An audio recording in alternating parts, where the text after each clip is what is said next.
pero cuando despiertas deja de existir. Los mortales permanecen en esta orilla, pero aquellos que descubren el más grande de todos los vehículos no están ni en esta ni en aquella. Son capaces de vivir en ambas orillas.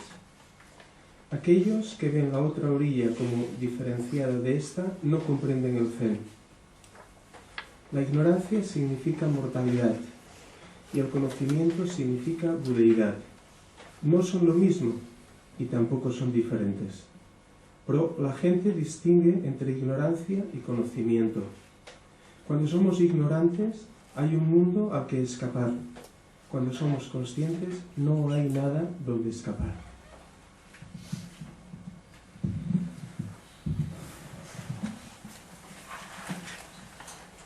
Bueno, yo os aconsejaría que os apretarais los cinturones porque esto vuela alto. Para el ignorante, esta orilla existe. Este mundo, compuesto de sujetos y objetos, individualidades, existe. Cuando despierta la ignorancia, este mundo deja de existir. Ya no hay más objetos y sujetos. No hay más individualidades. Los mortales, los que se creen un sujeto venido a este mundo, permanecen en esta orilla. Aquellos que viajan con el más grande de los vehículos no están ni en esta orilla ni en la otra. Se salen por completo de la dualidad de este mundo y el otro. Y porque se han salido de toda dualidad, son capaces de vivir en ambos mundos. Los que ven la otra orilla como diferente de esta, no comprenden el Zen. Esta orilla es aquella y aquella orilla es esta. Si no hay dos orillas, nada me es ajeno.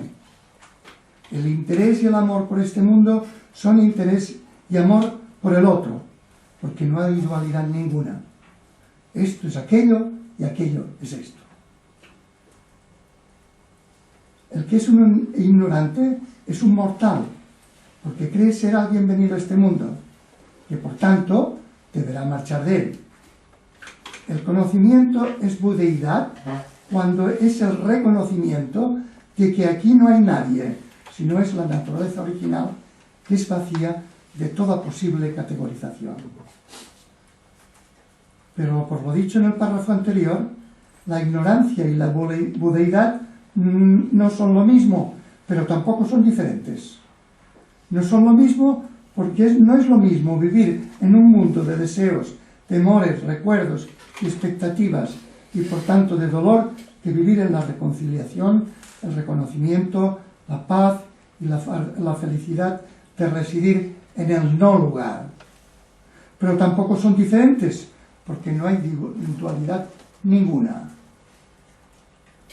Mientras somos ignorantes, hay un mundo del que escapar. Hay expectativas que conseguir, males que evitar.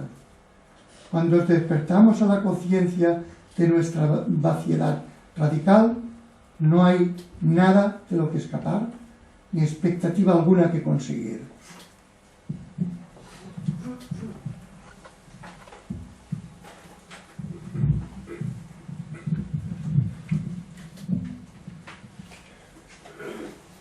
Bodhidharma utiliza una bella imagen, la de las dos orillas, para referirse a la ignorancia y la sabiduría. La no apariencia de la mente, dice, al final del pasaje anterior, es la otra orilla. Despertar, dejar atrás la ignorancia, implica que dicha orilla que doy por real, a la cual le atribuyo realidad ontológica, deja de existir. Mortales, permanecer varado en la orilla de la ignorancia. Pero despertar no es refugiarse en la otra orilla, la de la no apariencia de la mente. El despierto, el sabio, es quien no permanece ni en una ni en la otra, que es lo mismo que decir que al sabio no le ata la ignorancia, por descontado, pero tampoco la sabiduría. Saber es ser capaz de vivir en ambas orillas, la de la ignorancia y la de la sabiduría, puesto que ambas son indiferenciadas, nada las distingue, ya que las dos son vacías. Sigue a continuación el autor con una sentencia que tiene mucho, y en la sesión anterior María lo decía en algunas afirmaciones contundentes, digo que tiene mucho de Koan, con la que de un plumazo, sabe decir también, echa por los suelos un cierto tipo de razonamiento discursivo europeo, hijo de la lógica aristotélica, según la cual A es siempre distinto de B, y por consiguiente A y B ni son ni pueden ser jamás lo mismo. Así Bodhidharma nos dice que la ignorancia, que significa mortalidad, y el conocimiento, que implica buddhidad, no son lo mismo, pero tampoco son diferentes. El sabio, cuando lo es de verdad, y sé que es una redundancia lo que digo, porque si no lo es de verdad es que no es un sabio, no está ni en una ni en otra orilla, la de la ignorancia o la de la sabiduría, sino que puede habitar en ambas, puesto que es, el sabio, quien ha franqueado todo dualismo, todo par de opuestos, al haber superado las contradicciones. Y las ha superado porque ha comprendido que no son lo mismo. Frío y calor no son lo mismo, pero en el fondo tampoco son diferentes. Acaba el autor con una afirmación harto sugerente que viene a rematar toda la argumentación anterior. Ser ignorante, viene a decir, es vivir en la ilusión de que hay un lugar al que poder escapar y encontrar la salvación. Ser ignorante es creer el engaño de que la sabiduría es un mundo al que me puedo retirar y en el que puedo hallar remedio a la ignorancia. Quien realmente sabe, quien es consciente, sin embargo, comprende que no hay nada donde escapar, ni nadie en el que buscar refugio, llámese maestro, llámese pareja, llámese familia, llámese amistades o llámese compañeros del camino espiritual. Ser consciente es, entre otras muchas cosas, aceptar la propia desnudez, la propia soledad. Ser consciente es aceptar el reto de vivir lo que hay y de hacerlo a la intemperie. Esto me suena. Perdón.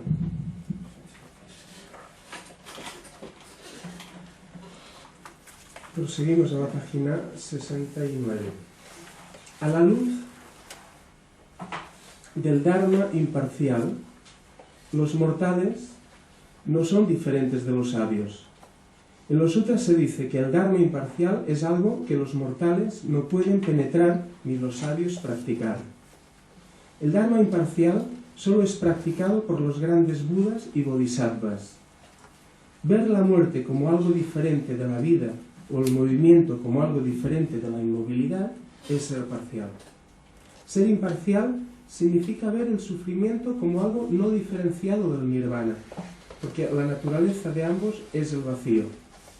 Al imaginar que pondrán fin al sufrimiento y entrarán en el nirvana, los arhats acaban atrapados por el nirvana. Pero los bodhisattvas saben que el sufrimiento es esencialmente vacío, y permaneciendo en el vacío, permanecen en el nirvana. Nirvana significa no nacimiento y no muerte. Está más allá de nacimiento y muerte, y más allá del nirvana. Cuando la mente deja de moverse, penetra en el nirvana. Nirvana es una mente vacía. Cuando no existe la ignorancia, los budas alcanzan el nirvana. Cuando no existen las aflicciones, los bodhisattvas entran en el lugar de la iluminación. A la luz del Dharma imparcial, es decir, a la luz de la noticia verdadera de lo real, que no hace partes, por eso es imparcial, que no objetiva, que no acota, por eso es imparcial, los mortales no son diferentes de los sabios. Los iluminados, que saben que no son nadie, no son diferentes de los ignorantes que se creen ser alguien. El Dharma imparcial solo es practicado por los grandes Budas y Bodhisattvas. Quienes parcelan la realidad son mortales. Los que se dicen sabios y continúan parcelándola no penetran en el zen. Parcelar es objetivar. Parcelar es acotar, objetivar, diferenciar una cosa de otra, este mundo del otro, etc. ¿Qué es ser parcial? Ver la vida como diferente de la muerte, o ver la movilidad como algo diferente del movimiento. Ser imparcial, por el contrario, es ver el sufrimiento como no diferente del nirvana, porque el sufrimiento y el nirvana son vacíos. Ambos son vacíos, y los vacíos no se contraponen. Al imaginar que alguien pondrá fin al sufrimiento y entrará en el nirvana, los arhats quedaban atrapados en el nirvana, es decir, quedaban atrapados en la dualidad. Los bodhisattvas saben que el sufrimiento es esencialmente vacío y que permaneciendo en el sufrimiento, que es vacío, permanecen en el nirvana. Dicho de otra manera, los bodhisattvas saben que no hay dualidad alguna entre el sufrimiento y el vacío y que por consiguiente no hay frontera alguna entre vacío con mayúscula y vacío. Viven el sufrimiento como aquello y aquello como el sufrimiento. Los bodhisattvas están más allá del nacimiento y la muerte y por consiguiente más allá del nirvana, porque el nirvana sugiere dualidad entre la ignorancia y la liberación, y el sabio es imparcial, no hace partes entre el nirvana y no nirvana. Cuando la mente, la que creo mi mente, deja de moverse, se descubre la mente, con mayúscula, y se entra en el nirvana, porque se entra en la imparcialidad, en la no dualidad. Nirvana es una mente vacía porque no tiene noticia clara de que no hay ni sujetos, ni objetos, ni este mundo, ni el otro.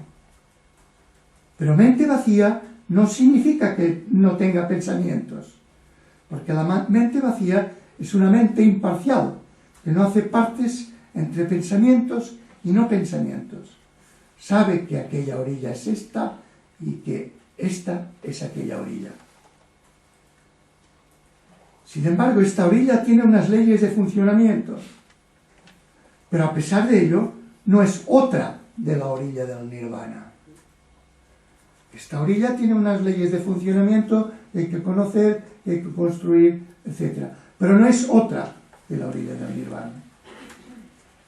Cuando no existe la ignorancia, es decir, cuando no existe la actitud de la mente que da algo por real, los budas alcanzan el nirvana. De igual manera, cuando no existen aflicciones, porque no existe nadie que pueda ser afligido por nada, los bodhisattvas entran en el lugar de la iluminación.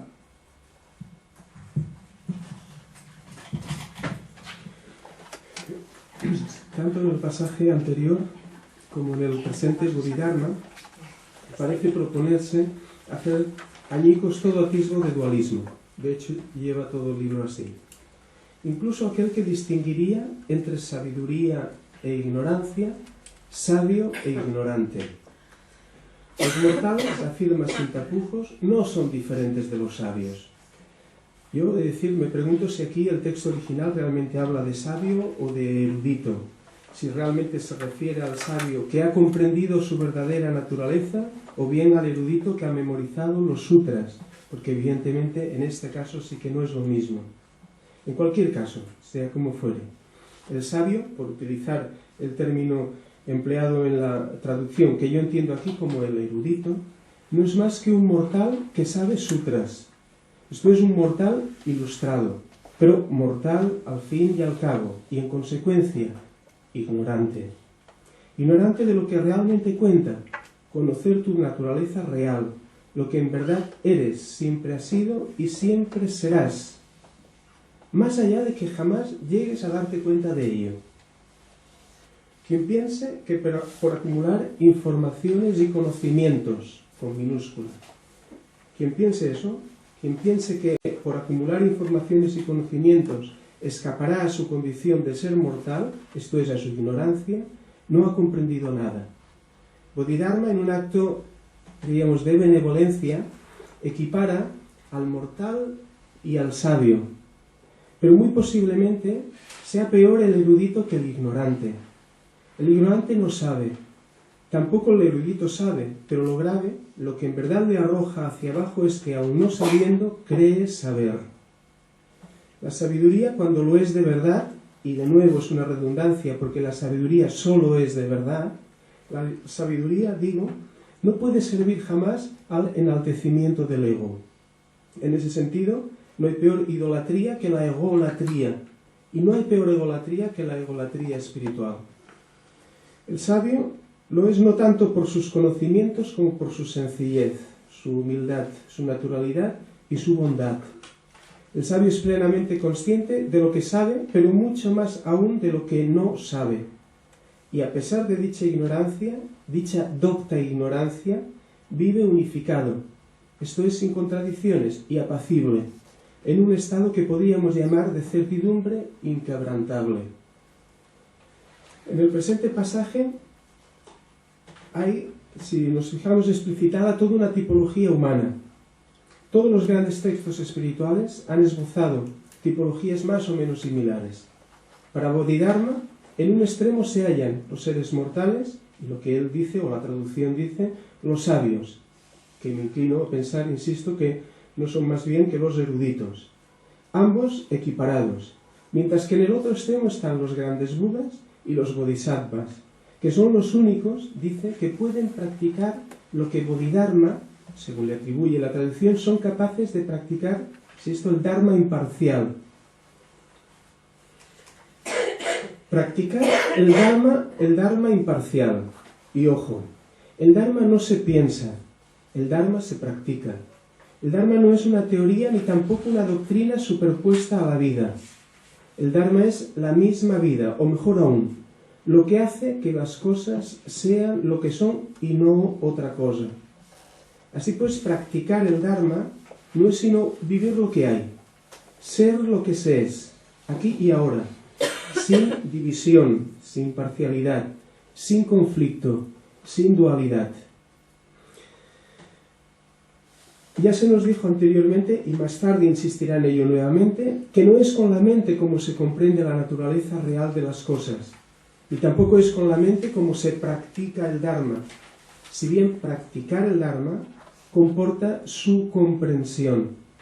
Practicar el Dharma en suma es realizarlo, que quiere decir efectivamente hacerlo real y por consiguiente operativo. Ser parcial, prosigue el autor, es ver la muerte como algo diferente de la vida o el movimiento como algo distinto de la inmovilidad. Ser parcial, en definitiva, es ver la realidad con un ojo tapado. Ser parcial es ser corto de vista, o mejor todavía, bizquear, como diría Maulana Rumi, que es ver doble donde no hay más que uno. Así, vivir en la dualidad es vivir en la parcialidad, y el sabio es fundamentalmente alguien imparcial, alguien que todo lo acoge y lo acoge todo por igual. La totalidad unificada, ni parcial ni troceada de la realidad, exige la totalidad del hombre. El nirvana no es distinto, dice, del sufrimiento, ni la muerte diferente de la vida, ni el movimiento tampoco es algo distinto de la inmovilidad, pues la esencia de todo ello es el vacío. Bodhidharma usa la paradoja para conducirnos más allá, antes ya lo he dicho, de la lógica dialéctica que solo es capaz de percibir las cosas y de ver el mundo en términos contrapuestos. Incluso aquello que nos parece más irreconciliable, vida y muerte, son para el sabio expresión de la unidad única de la realidad. ¿Sabéis? Ramana Maharshi decía que una peonza gira tan deprisa que parece inmóvil. De otra cosa no sabremos, pero algunos de dar vueltas y de girar, algo sí que podemos decir, por insignificante que sea. Y es que efectivamente, en el corazón del Samadhi, la danza del biche del giro, en el cenit de su girar imparable y veloz, el derviche Mevlevi realiza interiormente la inmutabilidad perfecta, claro que sí, idéntica a la que se experimenta en la inmovilidad física. El giro del biche conduce a la comprensión y realización que existe un centro en nosotros, un centro de conciencia de sí mismo que está libre de la oposición entre movimiento e inmovilidad. A continuación, carga de nuevo el autor contra los arhats, modelo realizado en el ámbito del budismo Theravada. Dice que al imaginar que pondrán fin al sufrimiento y entrarán en el nirvana, que poseen la misma naturaleza vacía, dicen, acaban atrapados por el nirvana. En la sesión anterior ya dije que creo que sería conveniente tomar el término arhat en un sentido genérico y arquetípico, y no en el estrictamente histórico. Nuestra lectura creo se ha de mantener al margen de las diatribas doctrinales budistas, aunque sin obviarlas. ¿Es que en el Theravada no hay, o el Theravada no posee nada de sabiduría? ¿Solo el Mahayana es un vehículo de salvación, de liberación? Aquí me he permitido la licencia parafraseando al sabio loco manchego, podríamos decir que con el exclusivismo religioso hemos topado. En ese sentido, el arhat, para mí aquí es el arquetipo del esforzado y voluntarioso practicante que pretende, a base de ejercicios y de ejercicios individuales, tomar el cielo, en este caso el nirvana, por asalto. Pero lo dicho de los renunciantes o arhats, ¿acaso no valdría también para los espirituales transmutados en filántropos o activistas sociales? Quienes pretenden cambiar el mundo para salvarlo quedan atrapados en dicha pretensión. Por último, comento una última afirmación, como otras tantas del texto, suculenta del autor. Cuando la mente deja de moverse, penetra la ignorancia. Nirvana es una mente vacía, que aquí podríamos equiparar a una mente apaciguada, profundamente silenciada, pero no una mente en blanco o sin pensamientos. Tener la mente en blanco es estar muerto. Que la mente deje de moverse nos recuerda, claro que sí, el primer aforismo de los Yogasutras de Patanjali, Yoga Chitta Vritti Nirodha. El yoga es el aquietamiento de la mente, conseguir que deje de moverse.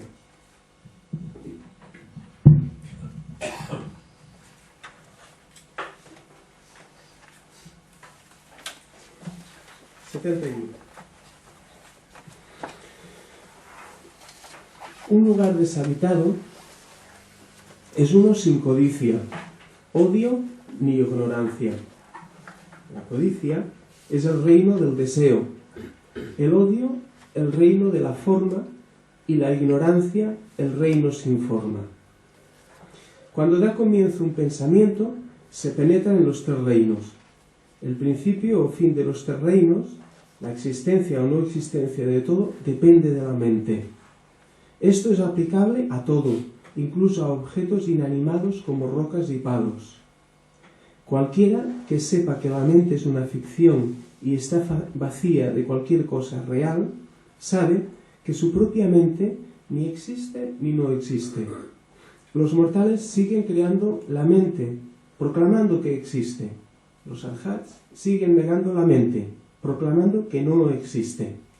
Pero los bodhisattvas y los budas ni creen ni niegan la mente. Esto es lo que significa la mente ni existe ni no existe. La mente que ni existe ni no existe es lo que se denomina el camino medio. Antes de entrar en el texto, quisiera hacer dos aclaraciones. En el texto se habla de la mente, mi mente, la que doy yo como mi mente, y la mente absoluta. En realidad, mi mente no es más que la mente absoluta que yo interpreto como mía y como entidad autónoma, pero utiliza estos términos que pueden con cierta ambigüedad, pero el sentido ya aclara de qué manera está hablando. Por otra parte, este mundo es aquel y aquel es este, son uno. El interés por el absoluto es interés incondicional por este con sus propias leyes. No, las leyes no vienen del otro mundo, son de este. Y hay que trabajarlo con las leyes de este. Y lo hemos de construir nosotros. lo hemos de construir con el amor incondicional de saber que no son dos mundos, sino uno. Y que, por tanto, sería una postura arhat, retirarse al otro mundo, sin luchar de todo corazón, con toda intensidad, por este. No se puede separar. No se puede separar. Precisamente por las afirmaciones repetidas, esto es aquello, aquello es esto. Son diferentes y no son diferentes. Hay que tenerlo en cuenta esto para no sacar conclusiones que, a mi manera de ver, no serían correctas. Un mundo deshabitado es aquel en el que no hay, fijaros, un mundo deshabitado es aquel en el que no hay codicia, ni odio, ni ignorancia. La codicia es el deseo insaciable. El odio es el compañero del deseo insaciable. Es su cara negativa. La ignorancia cree ser un sujeto en un mundo de objetos. Cuando no están estos tres venenos, es que no hay nadie. Es que estamos en un lugar deshabitado. No hay ningún ego. Ese lugar deshabitado no tiene por qué ser el desierto o el bosque. Sin depender de los tres venenos, se está en un mundo deshabitado, incluso en el centro de la ciudad. Y se está en un mundo deshabitado, incluso en la lucha más feroz por arreglar un poco el pastel de este mundo. Codicia y deseo, y la otra cara de esa misma realidad, el odio, es el reino de la forma, porque es el reino de quien se considera alguien y que conforma lo que le rodea, desde el supuesto de que es alguien, conforma lo que lo rodea, desde el supuesto que es alguien, y lo configura como un mundo de objetos y de sujetos. Por tanto, fijaros que el mundo de la forma es el mundo construido por los tres venenos. Y este mundo construido por los tres venenos, que es el mundo de la forma que nosotros damos por real, y percibimos y sentimos por real, no es otro del otro, de la otra dimensión, del vacío absoluto. Bodhidharma hace a continuación una afirmación que suena a contrario de lo que acabo de decir. Habla del reino de la ignorancia como reino sin forma. No porque el reino de la ignorancia carezca de forma, las tiene, porque están generadas por la ignorancia de creerse alguien en el mundo, sino porque sus formas son vacías de entidad. Y esta manera de argumentar él, que dice una cosa de un solo lado y la niega desde el otro, es la más eficaz para que se pueda entender su pensamiento, que excluye toda parcialidad, toda dualidad. Cuando da comienzo a un pensamiento, aparecen en el mismo momento los tres reinos, porque en cuanto yo pienso en algo, ya he introducido la dualidad, y con ella los tres reinos. Pero cuando da comienzo a un pensamiento, es un pensamiento desde mi mente. Pero añade una aclaración. El principio o fin de los tres reinos, codicia, odio e ignorancia, la existencia o no existencia de todo lo que crean los tres reinos, depende de la mente. Es decir, depende de la actitud de la mente. Por eso os decía al principio que hay dos nociones de mente. Si la mente, cuando inicia un pensamiento, supone que hay alguien que piensa algo, está en el mundo de los tres reinos, de los venenos. Si la mente, cuando inicia un pensamiento, sabe que no hay nadie que piense en algo, no entra en los tres reinos. Por eso ha dicho antes que el Bodhisattva puede habitar en los dos reinos a la vez, y en ninguno de ellos. La mente que considero mía crea los tres reinos con un solo pensamiento. La mente con mayúscula, que sé que es la mente universal, la mente imparcial, porque no hace partes, porque ni dualiza ni crea sujetos y objetos, no entra en los tres reinos, aunque piense. El sabio no es el que no piensa. El sabio debe pensar, y debe pensar todas las cuestiones de este mundo, pero no piensa desde su mente, desde el supuesto de ser alguien. Precisamente porque piensa desde el supuesto que no es alguien, su acción es eficaz. Y está generada por el amor, como diría en el contexto de Jesús. La existencia de todo depende de la mente, incluso la de los objetos inanimados, como las rocas y los palos. La mente imparcial no parcializa ni lo inanimado. Todo es el absoluto completamente vacío de toda cotación. Y todo es como mente.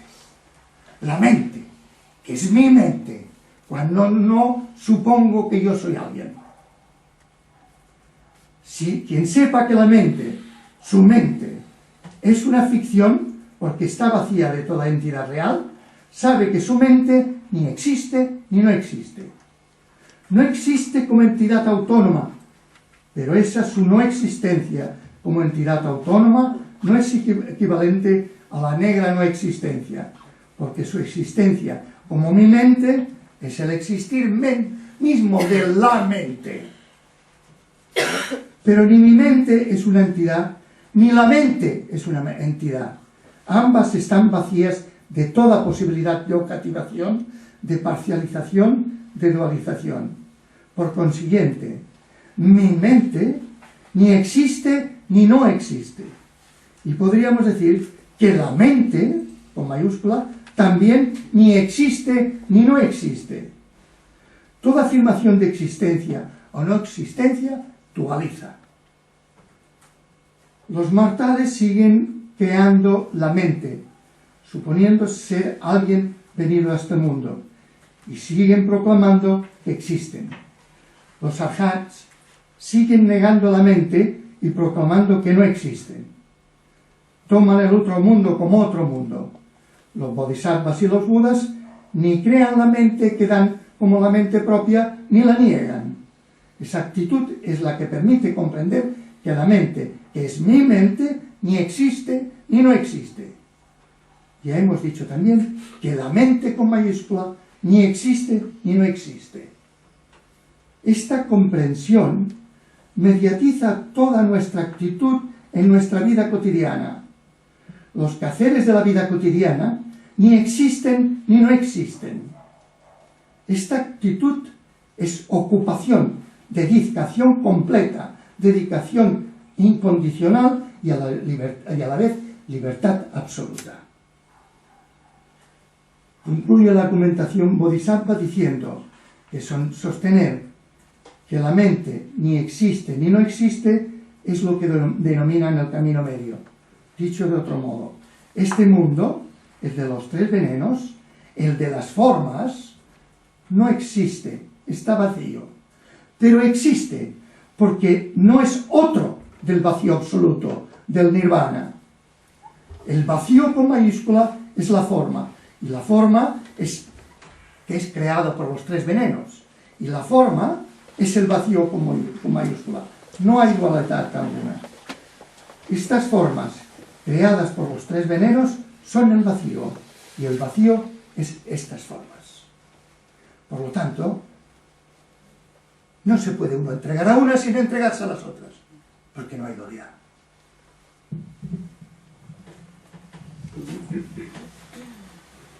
Un lugar deshabitado es un lugar idóneo para el cultivo espiritual, nos dice en las notas el traductor del libro. No lo creo, o al menos dicha afirmación necesita una mayor explicación. En un lugar deshabitado, nos dice ahora Bodhidharma, no hay reino alguno, ni codicia, ni odio, ni ignorancia, los tres venenos que dijo en la sesión anterior. Podría pensarse pues que en un lugar habitado, esto es, donde hay seres humanos, hay codicia, odio, ignorancia, porque esa es nuestra condición en tanto que seres contingentes. Si un lugar deshabitado es un lugar idóneo para el cultivo personal, todo lugar es bueno para el cultivo personal. No hay espiritualidad que no sea una espiritualidad compartida. Ahora bien, podríamos tal vez entender de otra manera el lugar deshabitado. El lugar como el lugar del retiro puntual, el lugar del distanciamiento que todo camino interior precisa y exige. Tomar distancia respecto de la realidad, pues, pero no para huir de ella, ni porque se la rechace, sino para comprenderla mejor y para implicarse mejor. El lugar deshabitado, por lo tanto, puede ser una metáfora de la mirada en perspectiva. Cuando da comienzo un pensamiento, afirma el autor, se penetra en los tres reinos. Pensar es, por consiguiente, transitar a través de la codicia, transitar a través del odio, transitar a través de la ignorancia. Eso es lo que somos en tanto que seres contingentes. Esa es nuestra naturaleza como animales vivientes que somos. Así pues, cargamos encima con los tres reinos, en tanto que somos seres pensantes. Pretender desembarazarse de dichos tres reinos, cambiando de geografía o retirándose a un lugar deshabitado, es ignorar que, por mucho que uno viaje, siempre se carga con el propio paisaje interno. Todo depende de la mente, no del lugar donde estemos. Nuestro paisaje interno no nos abandona, como tampoco nuestra budeidad. Bodhidharma invita a comprender que la mente como tal es una función, que está vacía, por lo tanto, de entidad, que carece de realidad ontológica. La mente no es. Al fin y al cabo, la mente no es más que una función a la que nosotros, en nuestra ignorancia, otorgamos una realidad de la que carece. Lo que comúnmente llamamos mente no es sino un conglomerado deshilachado de recuerdos, prejuicios, apriorismos, valores aleatorios que nuestra cultura nos enseña, etcétera, etcétera. Mortales y nuevamente arhats se parecen. Son las dos caras de una misma moneda. Afirmar la mente como los mortales o negarla según hacen los arhats supone considerar que la mente es existente en sí y por sí, cuando en realidad, insisto, no lo es.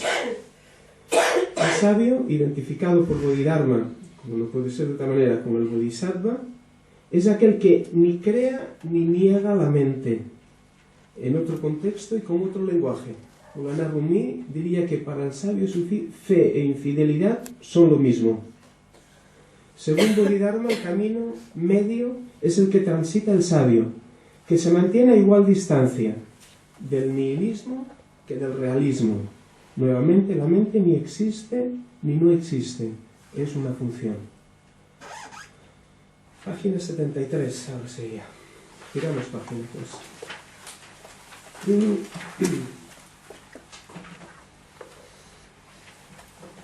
Este es un buen pasaje también. Dice, si utilizas tu mente para estudiar la realidad, no entenderás ni tu mente ni la realidad. Si estudias la realidad sin utilizar la mente, entenderás ambas.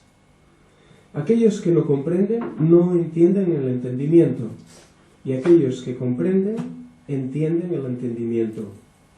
La gente capaz de verdadera visión sabe que la mente es vacío. Trascienden tanto comprensión como no comprensión. La ausencia de comprensión y no comprensión es verdadera comprensión. Vista con verdadera visión, la forma no es simplemente forma, porque la forma depende de la mente. Y la mente no es simplemente mente, porque la mente depende de la forma.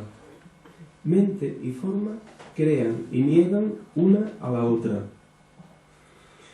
Lo que existe lo hace en relación con lo que no existe, y lo que no existe en relación a lo que existe. Esta es la verdadera visión. Mediante dicha visión, nada es visto y nada es no visto. Dicha visión penetra en las 10 direcciones sin ver, porque nada es visto, porque no es visto que se ve. porque no es visto, se ve, perdón. Porque es visto, no se ve. Lo que ven los mortales son ilusiones. La verdadera visión está desapegada del ver.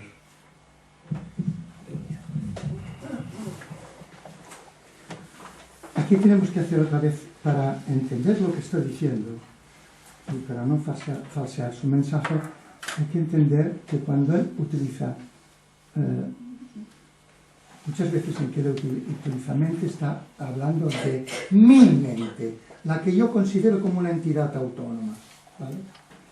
Entonces dice, si utilizas tu mente para estudiar la realidad, como si yo fuera alguien enfrente de alguien, no entenderás ni tu mente ni la realidad. ¿Por qué? Porque si utilizas tu mente, estás suponiendo ser alguien en este mundo que está intentando entender algo y así dualizas. Así no entenderás ni la naturaleza de tu mente ni la naturaleza de la realidad. Si estudias la realidad sin utilizar la mente, que supones tu mente, entenderás ambas, tu mente y la realidad. Pero ya no haces pie en tu mente, sino en la mente. No en la mente que parcializa, sino en la mente imparcial, que no parcializa. Aquellos que no comprenden desde el absoluto vacío de su mente, no entienden el entendimiento. No entienden ni lo que es el entender de mi mente. Aquellos que comprenden desde el absoluto vacío de su propia mente, entienden el entendimiento. Los que tienen verdadera visión saben que la mente es vacío, con mayúscula. Así trascienden tanto la comprensión como la incomprensión. Porque la comprensión y la comprensión todavía está en el ámbito de la dualización, de la parcialización. Están en un lugar en el que no tiene sentido esa dualidad de comprensión y no comprensión.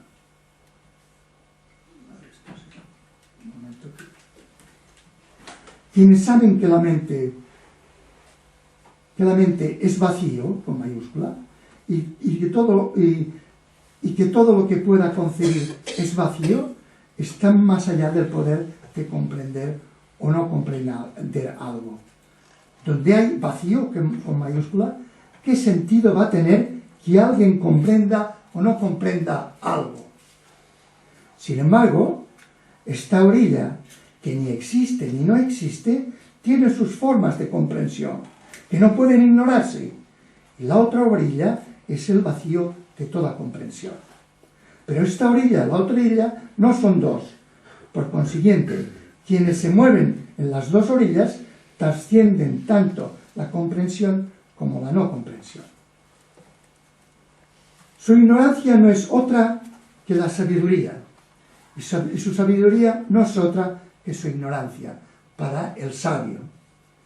Esto no significa que para hacer el camino se tenga que ser un ignorante, ni se aconseje ser un ignorante. Hay que conocer las estructuras del mundo que nosotros mismos construimos y para construirlo. Pero habrá que hacerlo desde una nueva actitud. Los sabios saben que son nadie, precisan suponerse alguien.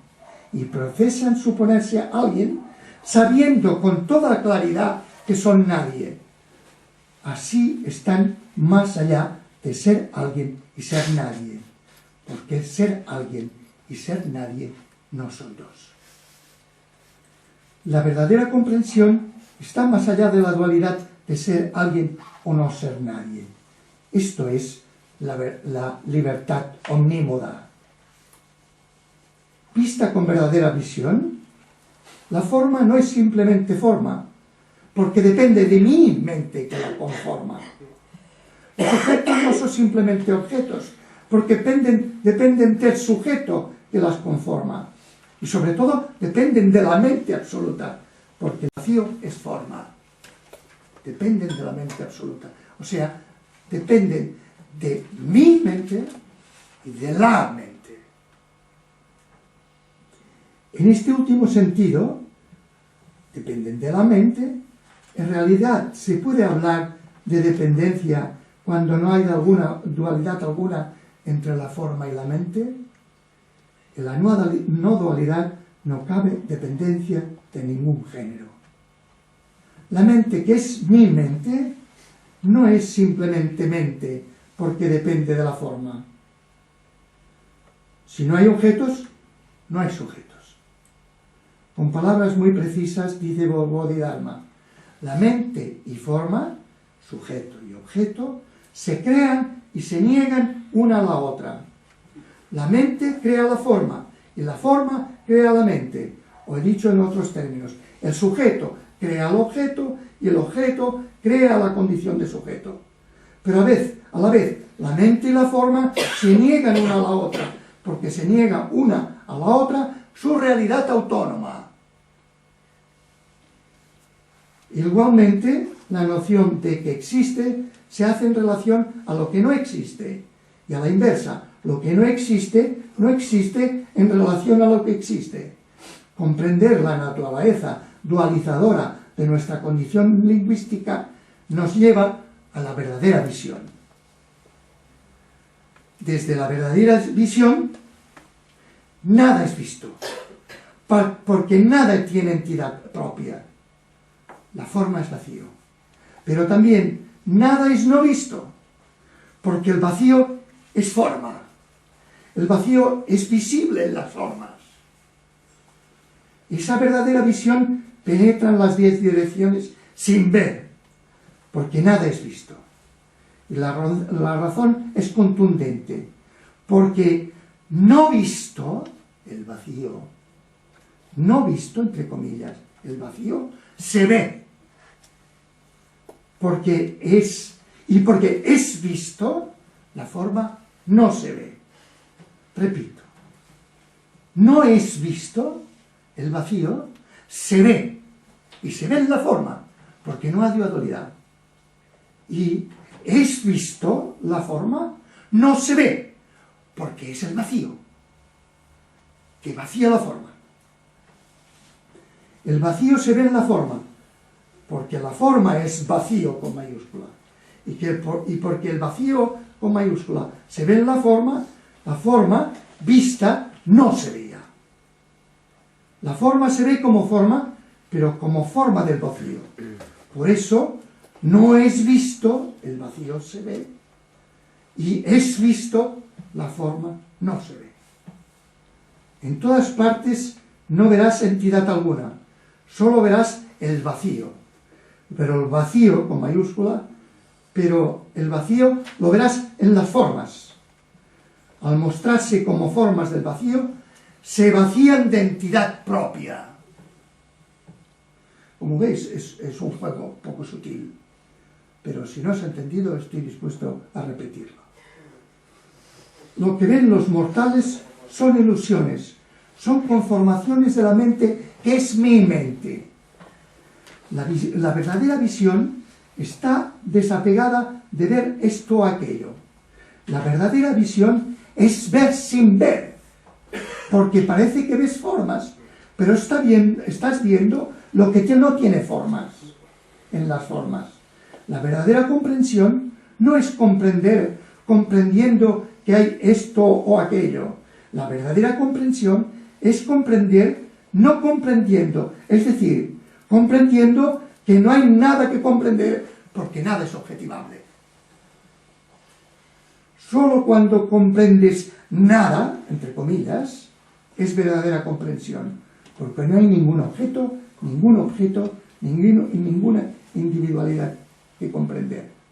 Por esta naturaleza del verdadero comprender, es por lo que el verdadero comprender no es ni comprender ni no comprender.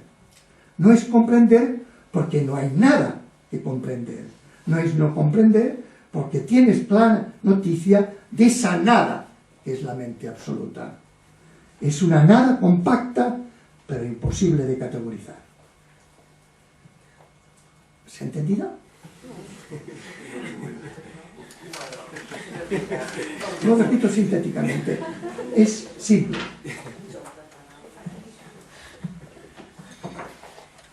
Cuando comprendo desde mi mente,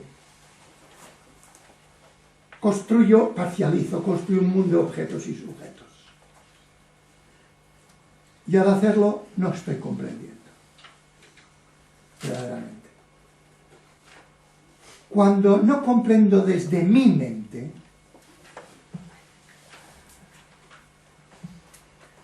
lo que no es visto,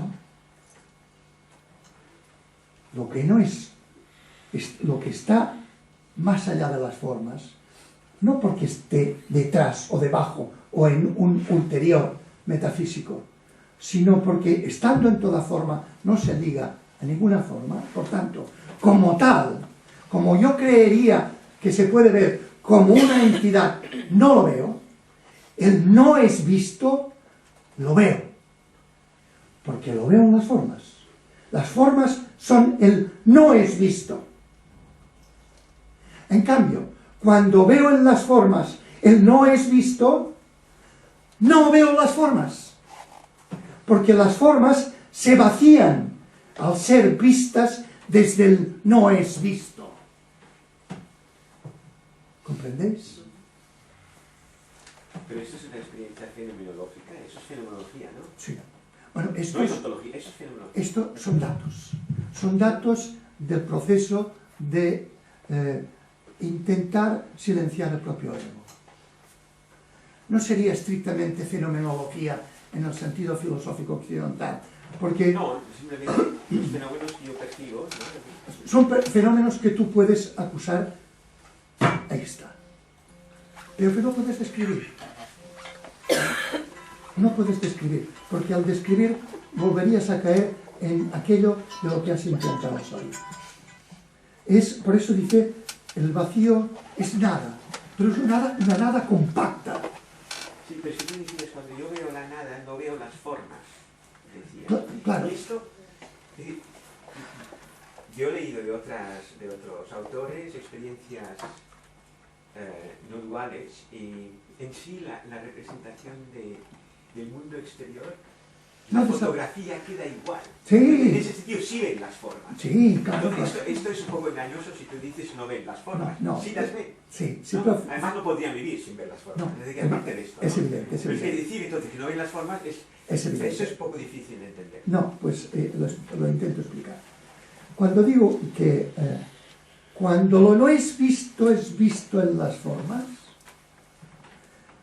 permanecen, pero se vacían de entidad autónoma. Pero las formas permanecen. Y las formas permanecen quiere decir que permanece el sujeto, objeto, el mundo que hay que construir, que hay que manejar, todo eso permanece. Sí, pero más que vaciarse de entidad, se vacían de utilidad. No, de entidad. Pero de utilidad también. No, espérate, a ver, precisemos. De entidad autónoma. De entidad no, porque son el vacío, y el vacío es nada en cuanto a algo objetivable, pero no es la nada. Sí, sí. Por lo tanto, se vacían de entidad autónoma. Es decir, si yo veo al no visto en mí, en esta forma se vacía de entidad autónoma, permaneciendo como la manifestación misma del vacío, por decirlo en términos hindús. Como la afirmación aquella, la forma es vacío, el vacío es forma. Ni una ni otra desaparecen, pero no hay dualidad ninguna. Y no hay objetividad ninguna al separarlas. Por lo tanto, puedo afirmar que yo, viendo al no visto, al absoluto, vacío de entidad a lo que se creía ser una entidad autónoma. No de forma, no de lógica propia, no de necesidad de tenerlo que manejar, etcétera, etcétera, según las leyes de la ciencia, tecnología, de la estructura de la sociedad, de la evolución, en absoluto. Pero ya lo hago, si me permites que lo explicite con terminología cristiana, ya no lo hago desde mi ego, sino desde mi ego muerto y desde la unidad con el Padre. Y en ese sentido, cuando yo me siento uno con el Padre, me vacío de entidad propia. Lo que pasa es que, dijéramos, en la mitología cristiana eso no es concebible, porque se mantiene siempre del ámbito de la dualidad, porque es expresión mitológica. Los místicos sí te lo dirán. Pero es vaciarse de entidad propia, es decir, vaciarse de objetividad, de subjetividad como cosa, como entidad, no como forma, que continúa existiendo porque es el vacío. Es lo que es. Pero claro, está detrás del supuesto de que vemos a otros como entidades autónomas. Y ese supuesto yo no lo acepto, aunque no estés iluminado, yo no tengo necesidad de verte aquí como entidad autónoma, no lo necesito. Yo te puedo ver a ti simplemente como a la confluencia de una serie de procesos energéticos, informáticos o psíquicos, y tú eres una confluencia como los otros, ¿no? Pero no necesito verte. A mí no, pero tendrás que ver esa confluencia o la confluencia de otras confluencias. No te saldrás de la objetivación, no te saldrás de la dualidad, no te saldrás de pero no tú... como es que estamos hablando del concepto de entidad autónoma. Bueno, Y esto no... es igual, no tendrá la entidad de un individuo que yo me supongo, porque la filosofía y la ciencia me ha diluido. Sí. Esto es evidente, pero habrá la entidad de la línea de cruces de una serie de causas y efectos. Y eso todavía es entidad, desde el punto de vista que se plantea aquí. Eso todavía es entidad. Aunque desde luego ya no es la entidad de la vida cotidiana. De la vida cotidiana yo he de suponerme un sujeto y tú otro, si no, no vamos a poder operar de ninguna manera. A pesar de que científicamente o filosóficamente sepamos que ni tú ni yo. ¿Me entiendes? Pero aquí da un paso más. Da un paso más. De acuerdo. Si utilizas tu mente para estudiar la realidad, vuelve el autor nuevamente a una idea capital y mayor del Zen que ya nos avanzó en la sesión anterior y que ahora reitera. Con la mente no se puede estudiar la realidad, del mismo modo que lo infinito no puede comprenderse mediante lo finito y lo absoluto con lo relativo. Ya hemos ido viendo a lo largo del texto, de cabo a rabo, que el Zen posee un marcado carácter práctico y directo, radicalmente anti-intelectualista. La vida no se piensa, la vida se vive. Zen es despertar, y una vez que se ha despertado, caminar o sentarse, estar de pie o descansar, amar o dormir, se nos decía en la sesión anterior, todo es Zen. La realidad no es algo mensurable por la mente. El pensamiento no puede sondearla a la realidad.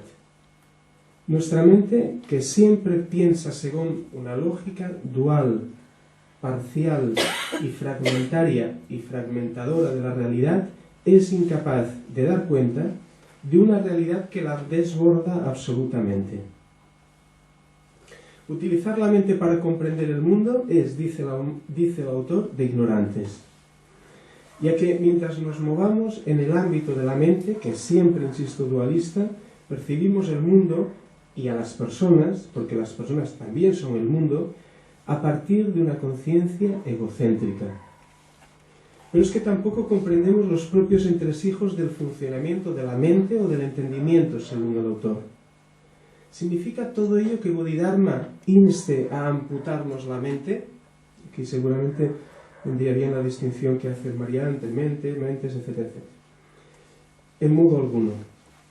Ya lo dije en otra ocasión, con anterioridad. Aquí se nos habla de otra categoría de conocimiento mucho más ligado a lo que podríamos denominar de forma aproximativa, solo de forma aproximativa, como intuición, que es un tipo de comprensión directa, penetrante e inmediata, como el proceder del luchador o del guerrero, que ha de decidir en un breve espacio de tiempo la mejor estrategia a fin de salvar la vida. Dicha intuición zen, hermana seguramente de la intuición sufí, insta a ver la realidad y a hacerlo inmediatamente, antes de que la mente distorsione la mirada, ya que, y eso lo he repetido en varias ocasiones, ya que cuando miras y piensas, dejas de comprender.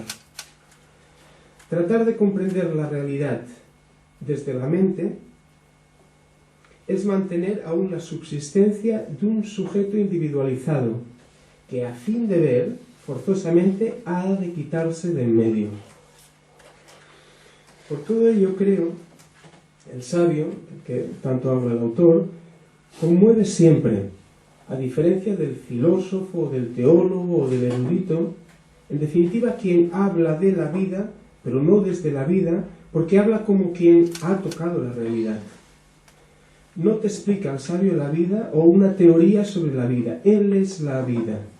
Él es el mensaje. Él es quien vive.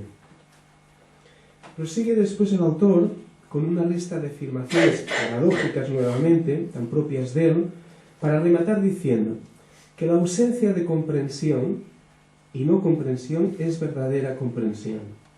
Y es que al fin y al cabo, ¿quién puede decir que comprende? Ya lo decía el otro, Lao Tse, quienes hablan no saben. Algo resuena aquí de la docta ignorancia predicada por Nicolás de Cusa.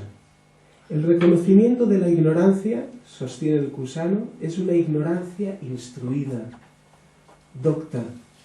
También Abu Bakr afirmaba desde el seno del Islam sapiencial que no conocer constituye una forma de comprensión. Sin embargo, como afirmaba antes Bodhidharma, el hombre común distingue entre ignorancia y conocimiento al otorgarles realidad a ambas. Quien sabe ver, vistas las cosas con verdadera visión, quien sabe ver la forma, quien sabe ver, o para quien sabe ver, la forma no es simplemente la forma, que es otra forma de decir que tampoco la forma posee una realidad ontológica propia. La forma como tal forma es inexistente, ya que se trata de una proyección de nuestra mente. Es nuestra mente bizca, fragmentaria, parcial, dual, la que da por real el mundo ilusorio de las formas. Las cosas carecen de existencia por sí mismas. En ese sentido puede decirse que nada es, que todo significa, si echamos mano de una terminología más próxima a la del sufismo sapiencial. Una pequeña cala, porque es bello, creo, en la palabra, o a propósito de la palabra visión, para ver que tampoco no estamos tan lejos, al menos por vía filológica. Para Bodhidharma, ver es comprender. Él se refiere a la verdadera visión, que es la visión comprensiva y omniabarcante, la que no queda hechizada por las formas. Por tanto, no ver es para él ignorar. En una lengua como el sánscrito, que nuestro autor debió de conocer, el término vidya, sabéis de otros seminarios seguramente, uno de los preferidos de los vedantines es conocimiento, mientras que avidya es carencia de conocimiento o ignorancia. Pues bien, ambos vocablos están emparentados con nuestro latín vedere, que da en castellano ver. Ver es, por consiguiente, comprender. No ver es, por consiguiente, ignorancia. El pasaje acaba con una serie de afirmaciones nuevamente paradójicas, y hoy he entrado de lleno en ello, de una enorme belleza, en torno precisamente al acto de ver, entendido como comprensión. Los mortales, ¿qué son los ignorantes? ¿Qué somos los ignorantes? Vemos ilusiones. Su mundo es un mundo fantasmagórico, repleto de formas carentes de realidad. La verdadera visión está desapegada del ver. Por tanto, la verdadera visión está desapegada del ver, como el derviche que gira y gira veloz y mira sin mirar. El sabio no mira a la realidad, si sirve la expresión. Es la realidad la que lo mira a él o la que mira a través de él. Página 73, ¿sí? Depende. Si tenéis preguntas, queda un cuarto de hora, lo dedicamos a las preguntas. Si no tenéis, pues seguimos a saco.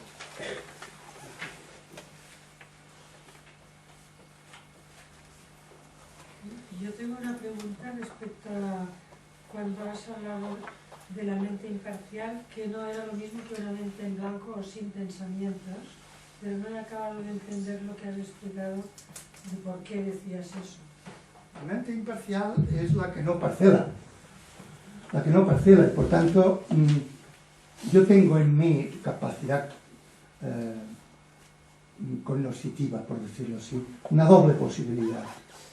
Una de parcelar y otra de no parcelar. Cuando parcelo, la manera que tiene la mente, mi mente, lo que yo considero mi mente, o si quieres también, la mente absoluta al servicio de este cuerpo, que se podría formular así, la mente absoluta que también es una pura imagen. Pero bueno, cuando mi mente parcela, lo hace haciendo sujetos, objetos, individuos, no individuos, existe, no existe, ¿no? Fundamentalmente sujetos y objetos, ¿no? Que siempre son individuos. Esto es la mente parcial. La mente imparcial es la que lo mira todo sin parcelar, sin hacer ni sujetos ni objetos, yo y lo otro, mi mente y la mente, ¿no? Eso es la mente imparcial. Ya, pero ¿por qué has dicho que no era lo mismo que una mente sin pensamientos o que una mente en blanco? Claro que no, porque si yo tengo la doble dimensión, yo tengo que, para sobrevivir, tengo que pensar, y tengo que organizar la sociedad, y tengo que contribuir, y tengo que... El mundo, él mismo ha dicho, mi mente conforma el mundo, y no lo conforma así, lo conforma societariamente, porque somos animales simbióticos, y no lo conforma solo, sino que lo de conformar yo. Por tanto, debo pensar, debo estudiar, debo no ser un ignorante, debo entregarme a la tarea, etcétera, etcétera. Pero puedo hacerlo de dos maneras.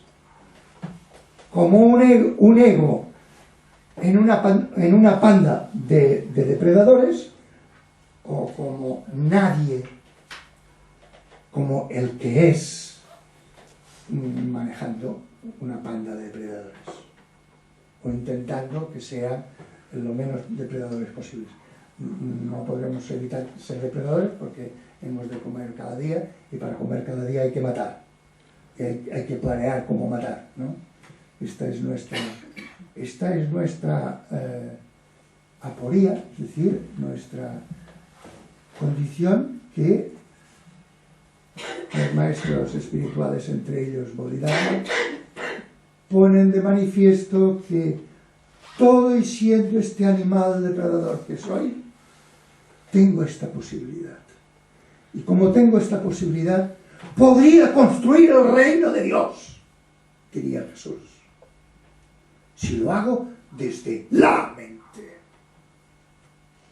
Y si no construyo el reino de Dios, no estoy en la mente, sino estoy en mi mente, que quiere salvarse, o algo por el estilo.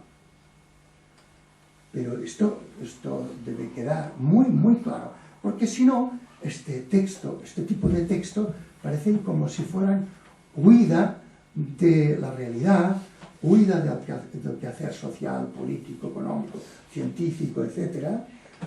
Dejarlo para los desgraciados que no tienen luz en la mente. Y no es eso, es todo lo contrario.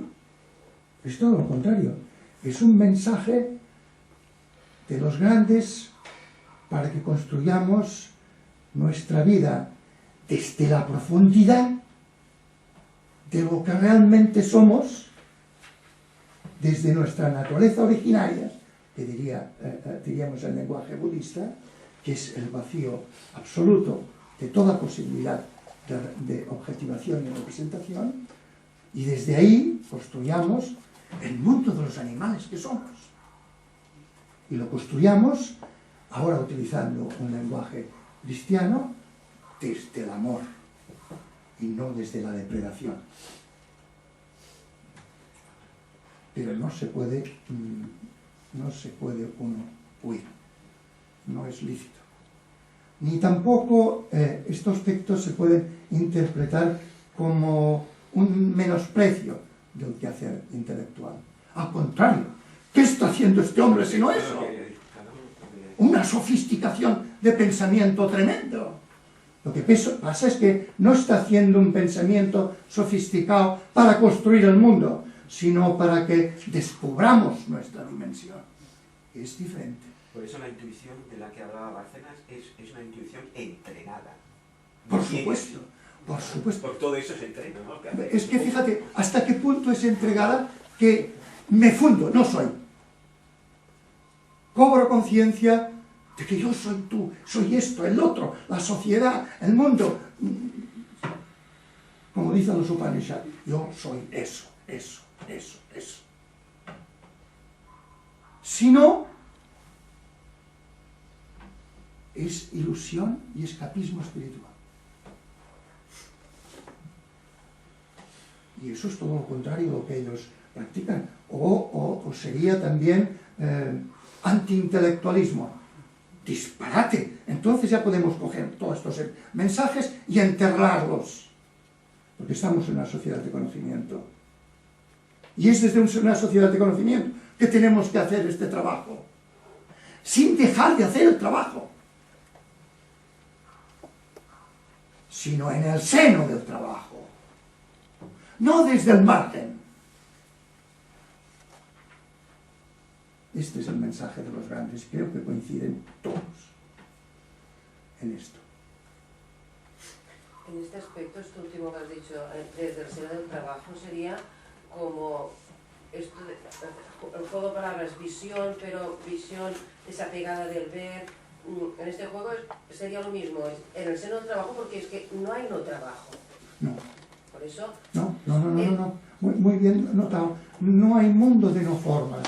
O sea, el absoluto, la dimensión absoluto, el vacío, el no visto, se ve en el trabajo, en el hacer sociedad, en el hacer ciencia, en eso se ve. Si no, no se ve. Si no, no se ve. Sueñas que lo ves. Eso sería la postura del Arhat. Se va, o del monje, ¿no? El monje todavía tendría una cierta justificación. Se va y ahí os ahoguéis. Quien en el fondo de su ser tiene el más mínimo de actitud de, bueno, ahí os apañáis, ese no ha conocido nada. No poco, nada.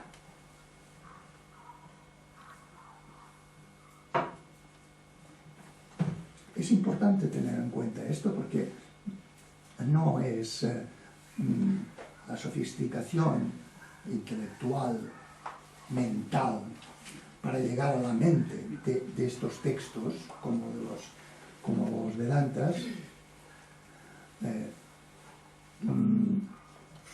están dirigidos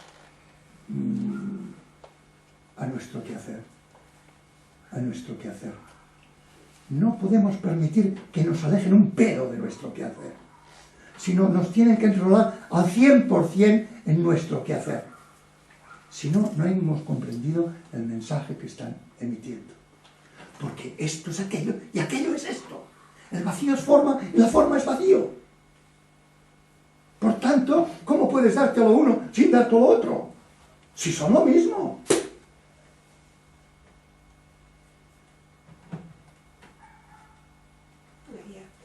Has dicho algo así como tenemos esa posibilidad, podemos construir el reino de Dios al final de una cosa larga. ¿Puedes volver a explicar qué es esa posibilidad exactamente, en qué consiste?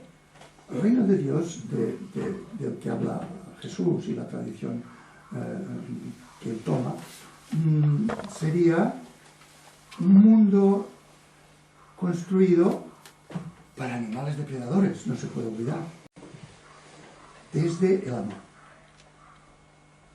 Un mundo construido desde el amor, desde la conciencia de unidad con el Padre y por tanto de unidad entre todos nosotros, ¿no? o bien en el sentido coránico, el que ve que todas las cosas son signos de Él y que esos signos no son otro de Él, porque no hay nadie más que Él. Entonces construyes un mundo humano desde el seno de la unidad y del amor y del reconocimiento. Eso sería el reino de Dios. A eso nos llaman. A eso nos llaman. Pero lo que hay que construirlo con las leyes de construcción de las ciencias, de las sociedades, de la economía, etcétera, etcétera. Y lo hemos de construir nosotros, no otros desgraciados que no conocen la verdad, sino nosotros. Y a ser posible tendríamos que meter esa semilla en todos los ámbitos de la sociedad. Esta sería nuestra misión, porque no podemos hacer la vida interior desentendiendo de los demás. En ningún aspecto. En ningún aspecto.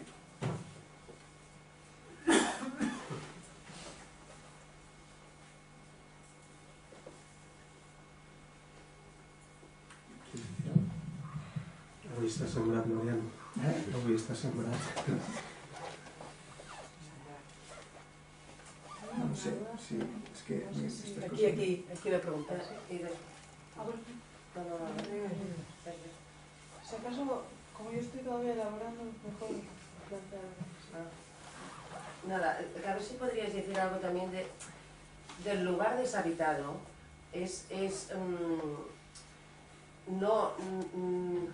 No parcializado, digamos, ¿no? Bueno, lo que has definido tú como lugar deshabitado, pero ¿cómo se entiende desde un lugar deshabitado que no hay un yo, no hay sujetos y objetos, no hay... lo que a veces nos comentabas tú, que también es como luz y fuego, sin haber nadie que sea luz y fuego, ¿no? Bueno, todo eso que es... yo entiendo que es una formulación y otra contraria, formulación y otra contraria, para que intentes escapar todo por medio, para provocar intuición.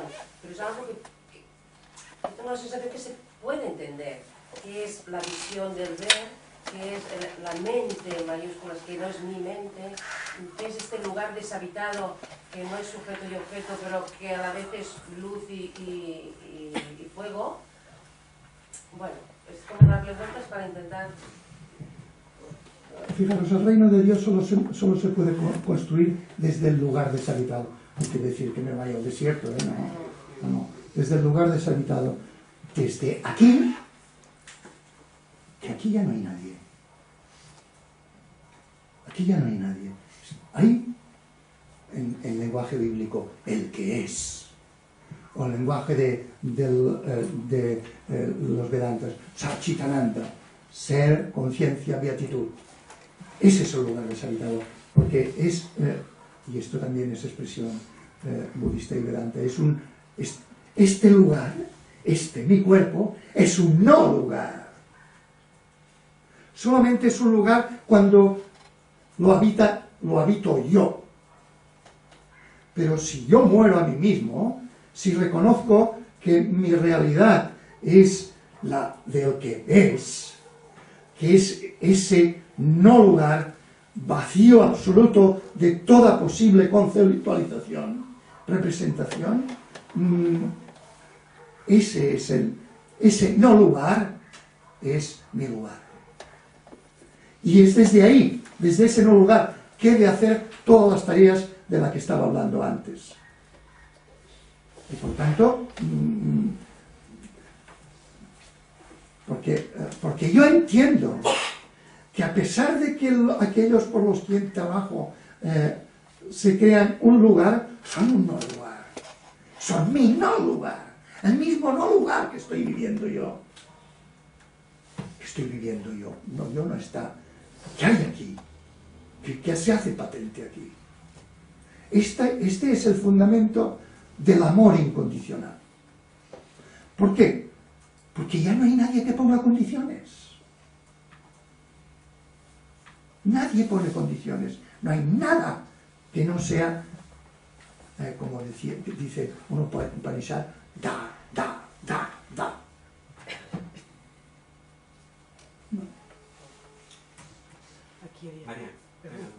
Perdón, Daniel. Sí, ya, lo intento. No me es fácil de... O sea, lo voy a intentar a ver si se me entiende y si no, pues lo Habla un poco dejamos. más alto, por favor. Sí. Es para Javier por alusión a una intervención que hizo, bueno, una frase que dijo el otro día y que yo la ligo con lo que ha salido hoy. Ha salido el tema de la intuición. Digo que si no soy capaz de explicarme, lo dejamos y ya estamos muy cargados y otro día. Ha salido el tema de la intuición y de la acción que parte de la intuición como acción pura y que yo la entiendo como acción sin elección. Esto. Sin elección, es esto, no hay pensamiento cuando se da este tipo de acción. Y el otro día Javier hablaba de la diferencia entre liberación y libertad. Decías que los sabios nunca hablan de libertad, sino de liberación. Mi pregunta es, ¿decidimos nosotros o decide la existencia por nosotros? Y ese decidir no es más que una ilusión. Y aquí hago una matización de que no me estoy refiriendo a cuando no hemos salido de la egocentrización, que ahí está claro que estamos condicionados, sino incluso saliendo de ella, decidimos algo, o es la existencia y simplemente nos sumamos a ese movimiento de crear y descrear que la existencia tiene. Si esto es así, ¿dónde queda la libertad? Si existe, no sé si es un poco, no sé si se ha debido expresar. Sí, creo que sí. ¿Puedo enviar una cosa, María? Si No, gusta. en todo caso después. Cuando en la sesión anterior me refería a liberación y no libertad, lo hacía en el sentido de que el sabio no habla de conceptos abstractos. Ha hablado antes de practicar el Dharma, que no es practicar técnicas, no confundir practicar el Dharma con practicar técnicas. Practicar el Dharma es liberación, no es libertad. Practicar el Dharma implica, digamos, acción, movimiento, operatividad, realizar, es decir, hacer que algo sea real. Por lo tanto, no es mero conceptualismo, no es teorización, y en ese sentido sí que es anti-intelectualista. Evidentemente las palabras hay que cogerlas con mucho cuidado porque cuando uno dice anti-intelectualismo hay quien se amputa la mente y el pensamiento, y no hablamos de eso. Pero es anti-intelectualista en el sentido de que no es un mero juego de palabras, y no es un juego de palabras y conceptos abstractos. Aquí no se habla de libertad, aquí se habla de liberación. Aquí no se habla de vida, aquí se habla de vivir. Aquí no se habla del amor, aquí se habla de enamorarse en otro lenguaje. Ahora no sé cómo lo decía el otro día, pero utilizaba el término liberación y no libertad en el sentido de operatividad, de no hablar de conceptos abstractos y por lo tanto estáticos. Fíjate que además es en los conceptos abstractos y estáticos donde se encalla o donde das pie a la creencia y no diríamos en aquello que es operativo. Por otro lado, lo de la intuición. Bueno, lo de la intuición es una forma que antes ha estado muy bien matizado, es una intuición entrenada, porque no viene porque sí. Y no viene del cielo tampoco, ya no cae del cielo. Es una intuición entrenada. Cuando yo digo intuición, trato de decir nuevamente el mismo que no es, ¿cómo decir? Que no es, me va a salir otra vez intelectualismo, que no es pensar la realidad, que no es darle vueltas, que cuando das vueltas y piensas la realidad se te escapa, que es en ese sentido inmediato y que es directa, y que seguramente el concepto que más cercano tenemos para tratar de decir eso es eso que decimos intuición, pero que es una intuición entrenada, que es una intuición ejercitada, que es una intuición educada. El espacio para la libertad personal, francamente, muy poco. Francamente, muy poco. Francamente, muy poco. Miren, somos seguramente hijos de la genética, hijos de la cultura, y podemos modificar esto, y no ya siempre, con mucho esfuerzo personal. No hablo de voluntad, con mucho entrenamiento y con mucho esfuerzo personal. Y sin educación, a una cierta edad ya no es posible, iba a decir, doblegar ni la genética, ni la cultura, ni todo aquello que el medio nos impone. El espacio de la libertad es muy pequeño. ¿Cero? Pero existe. No, cero he dicho. Perdón, no. Había entendido pero, No, pero existe. Cero, pregunta, no, No, que dices poco, no te, sí. no te mojas del todo. Cero. No quiero decir cero El porque no es espacio cero. entre amar y no amar. No es Ya lo cero. diferencias. Porque claro, tú estás diciendo que si podemos explicar nuestro comportamiento a través del entorno y a través de la genética, a través de lo hereditario y a través del entorno. Y yo te pregunto, Quiero decir que ¿hay algo más? ¿Hay algo más? Cuando Sí, dices, hay algo no, más. es que yo, aparte de mi genética y aparte de mi, sí, de hay mi algo entorno, he hecho algo. De verdad, sí, hay algo más. hay algo que es el esfuerzo personal, que no es el esfuerzo voluntarioso y que es eso que llamamos camino ¿Pero por qué interior. puedes hacer un esfuerzo? Yo puedo ¿Perdón? decirte que probablemente lo has hecho porque tienes un entorno que lo propicia o porque tienes una genética benévola para esto. Bueno, Déjame entrar en liza. Lo único que matizo con esto es que decir yo soy libre, yo hago camino interior incluso, etcétera, yo pienso, etcétera, etcétera, este yo es un yo terriblemente condicionado. Pero si no existiese, digamos, esa posibilidad de camino que hemos dicho antes de esfuerzo personal, evidentemente no estaríamos El aquí. camino existe igual, lo que pasa es que hay casualidad. La causalidad existe igual. Yo no lo niego que exista camino. Yo solo digo que hay una causalidad que lo abarca quizá todo, ¿no? Lo pregunto. Pues, ¿Entiendes? Hay pues, más información igual. yo creo que la libertad es un supuesto para funcionar. Punto uno. ¿Un supuesto? Es un supuesto para que la sociedad funcione. No, si no digo yo. Punto uno. Si analizas si queda algo de libertad, los indios ya lo averiguaron hace centenares, miles de años. La ley del karma, una serie de causalidades, una a otra, ruedan, y lo que creo yo que es mi decisión, ¿dónde está mi decisión? Por tanto, podríamos decir que desde el punto de vista de esta orilla, la libertad es un supuesto necesario, pero en realidad no creo que exista. No existe. Yo diría, personalmente, no existe. Sin embargo, y no se puede argumentar que para hacer el camino interior necesitas la libertad. Porque el camino interior no lo hago desde mí. Ya no soy yo.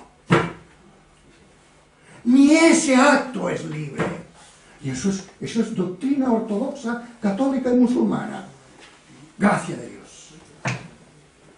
Estoy predeterminado.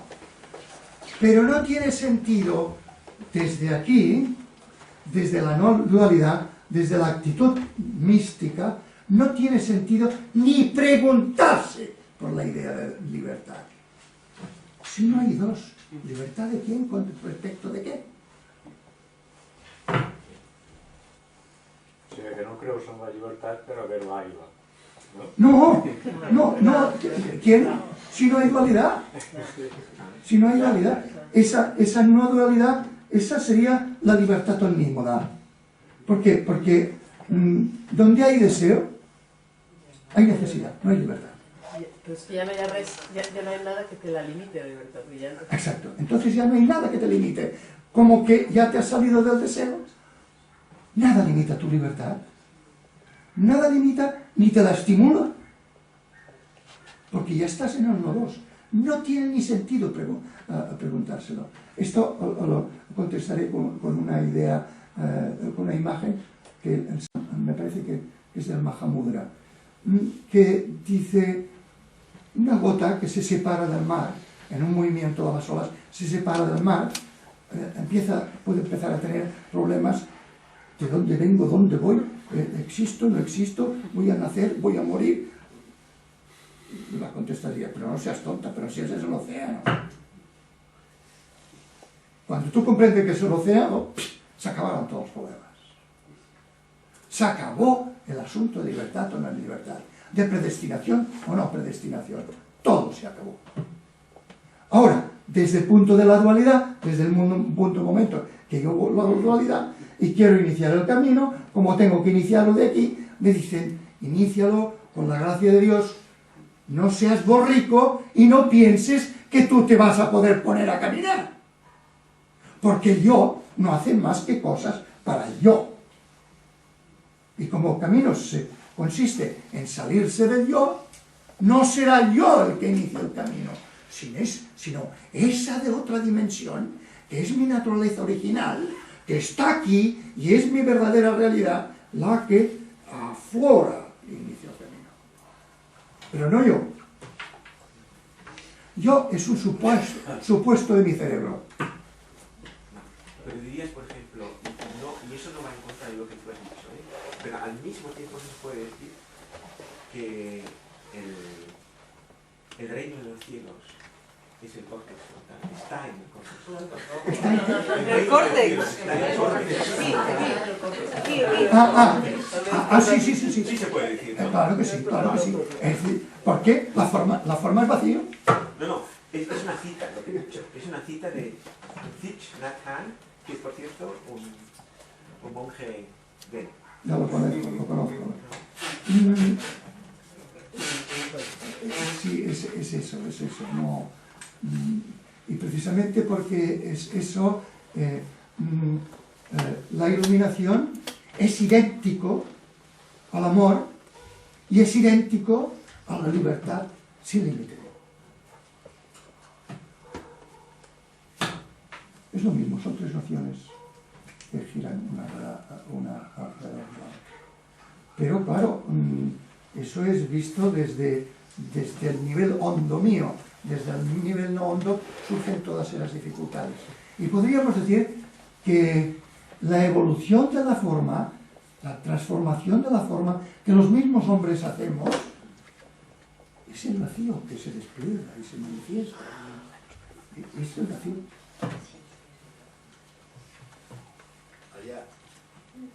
Podríamos decir entonces que precisamente porque no existe la libertad, porque no existe un yo capaz de ejercitar esa libertad, de optar entre esto y lo otro, es por lo que dice el mismo Bodhisattva, que el sabio no escoge, acoge lo que viene, porque no hay nada que escoger, ¿no? Esa libertad no la puede ejercitar algo que no existe. Es el yo.